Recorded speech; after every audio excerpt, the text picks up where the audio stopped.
Hi everyone, my name is Ace. I am a low-income 25-year-old living on the East Coast of the United States, working in nonprofit administration, and this is Ace of Coins.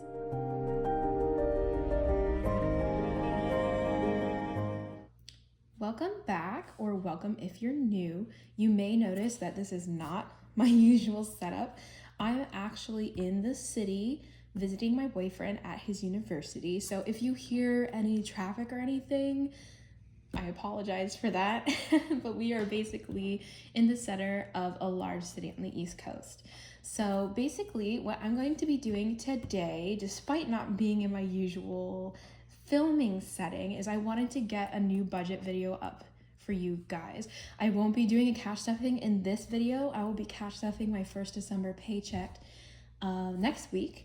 So you can look forward to that. But today we're gonna be doing a budgeting video where we're gonna look at my spreadsheet for this 2-week pay period that's coming up.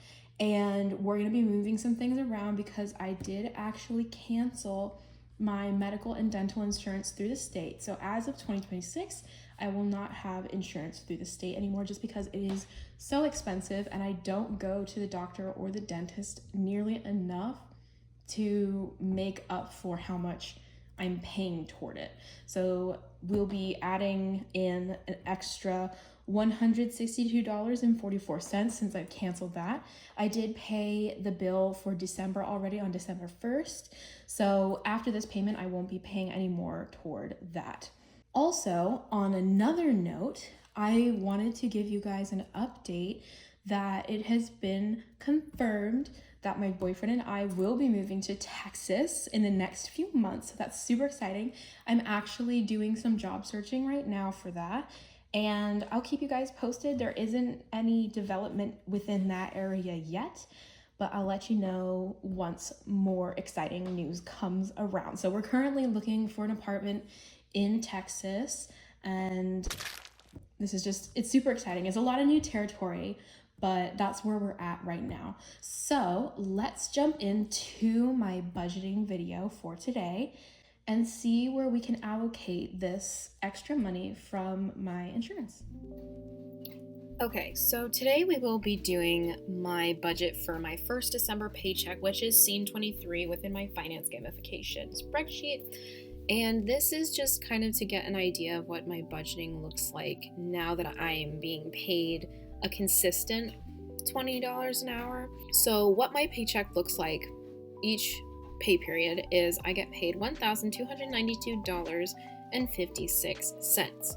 Do I get to allocate all that to my variable expenses and my sinking funds? No, because I do have my fixed and digital expenses over here, and the main portion that my paycheck goes to is my debts. So I will begin by adding in my business profit, which isn't a whole lot. I made $6 by selling some recycled paper that I hand make, and that's something else I want to sell in my future shop. So I made $6 by selling those, and a family member also put in a pre-order for some paper, so I made that to order for her, and that's where those $6 came from. Now, another big change that we're going to be making for this month is getting rid of my medical insurance because I canceled that. So we're just going to keep that out of my fixed and digital expenses. And then my fixed and digital expenses will encompass rent, gas, and all of my student loans. Now that we have that money to work with, and these are the budget numbers that I had from last month, they will be changing. This is just for reference for me.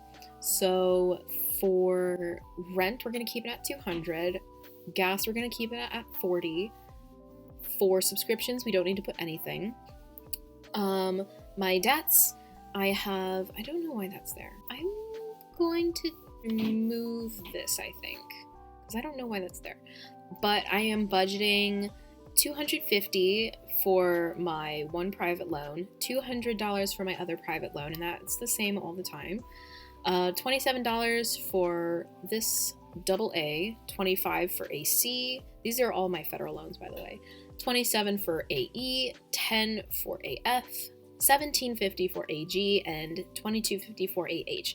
The reason why I have some 50-cent amounts in here is because when my other paycheck gets in, that will accrue to be a full number. So my AH, for example, will end up being $45 a month.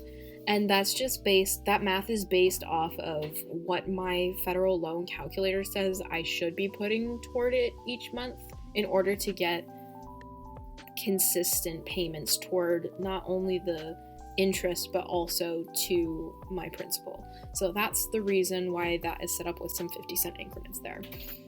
Aside from what is already technically budgeted within my variable expenses as referenced from last month, we have an extra $139 to budget. That seems like a lot. So let's take a look at which areas we can be putting this money toward. Same as last month for my variable expenses, I'm gonna keep groceries the same at $50. I don't think I'm gonna be using all of my grocery money for this past pay period, but that remains to be seen. Hygiene, I will be putting $5 to hygiene at least. If we have some money left over, I might come back up and add more money to hygiene. Nice dates, I will keep it at 20 just because my boyfriend and I haven't gone on too many dates, but we will be going out this coming weekend to celebrate the end of his big final project for his major. So that I will use nice dates money for. Eating out will remain at $10 because I did not use my eating out money from this past pay period. So I don't think I need to increase it at all. Spending will remain at 20. Actually, let's bump that up to 25 just because I did spend a lot of money this past pay period for my Christmas gifts and for some other things, and I was a little bit tight on cash, so I did reach into my spending or shopping envelope and I took whatever was in that envelope and I used that for helping to pay off my credit card for my Christmas gifts. For emergency fund, I do want to keep that at 50, and if we have anything left over, I might even bump it up to 55 or 60 even, something around those lines. Business, I think I want to put $10 in this month. Roth will remain at 20. I think that's a good number to keep it at. Actually, let me put 25 to this. Medical and dental, let's bump that up to 50 just because I'll be canceling my medical and dental insurance for next year. Subscriptions, we won't be putting anything toward that. Home, I want to put... let's keep that at 25, and we'll keep wedding at 25 as well. Auto maintenance, I would like to put 50 toward that just because I pretty much drained that fund because we had to purchase some parts for my car. So let's see how much we have left. We have $69.06 left available to budget. I do want to put money toward computer this month, and I'll put $20 for now. My love will be getting 25, and for sibling, I think I will give my sister, let's say $10. How much do we have left? We have $29.06 remaining, which is good. I think that's okay. For Christmas, this will definitely go over the current budget, but for Christmas, I do want to put 50 in here just because I have one gift that I haven't gotten around to purchasing yet, and the Christmas fund is pretty drained, so I want to bulk that up again. And in order to stay within budget, do I want to put $5 or $4 toward anything else? Alright, so I don't think I want to put the last $4 toward anything in particular. We do have 6 cents left over as well, so that I'll just be withdrawing from my account as 4 ones and that's 6 cents. And then those ones will be going into the $1 bill challenge, and then 6 cents will be going into my coin jar for my coin challenge. So now I am going to go through my variable expenses and my sinking funds to calculate how many of each denomination that I will be needing for withdrawal. and putting that into my denominations chart right down here. And this auto calculates on the side, so it's tracking this number. So if I have $479.06 to withdraw, that means this number must also equal $479.06 after I'm done putting in the denomination amounts. So let me just clear this and we'll get started.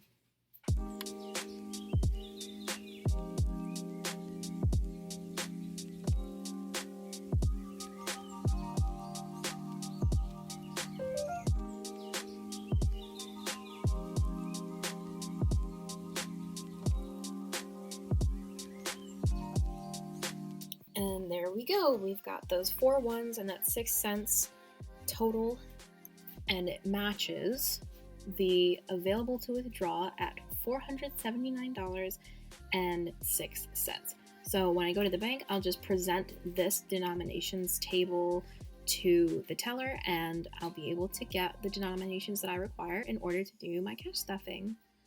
Thank you guys so much for coming and staying and watching up until this point. I'm really grateful to have you guys as an audience, and I am always looking forward to interacting in the comments. If you have any questions or general comments for my videos. I know we didn't get to do a card pull today, but we can look forward to next time when I do my next cash stuffing video. I think I'm gonna pull out some oracle cards instead of my usual tarot. So that's really exciting. And maybe I'll pull out my Ogum set as well at some point. I don't know, we'll see about that. But if you enjoyed this video, please leave a like down below and hit that subscribe button if you would like to join in my little journey of maintaining my accountability for my finances and just trying to budget properly and eventually get to a financially free point where I can really enjoy saving my money and spending my money. Also, hit that bell button down below so that you never miss when I upload another video, which, like I said, will be next time a cash stuffing video. And I do have some other ideas for incorporating my witchy side into my finances. So if you guys are looking forward to that, leave me a comment and let me know what are some spiritual and or witchy things you would like to see in relation to my finances. I think I'm gonna do a money bowl refresh. So if you want a tutorial on how to make your own money bowl to manifest more of your financial goals, let me know in the comments and I will be reading those, replying to those, and putting that into a video at some point. Also, if you have any questions in general for me about how I do my cash stuffing or just about me in general, leave that down below and I might do like a Q&A video or something. That might be fun. So again, thank you guys so much for watching. I'm gonna stop my rambling and I'll see you guys next time. Bye.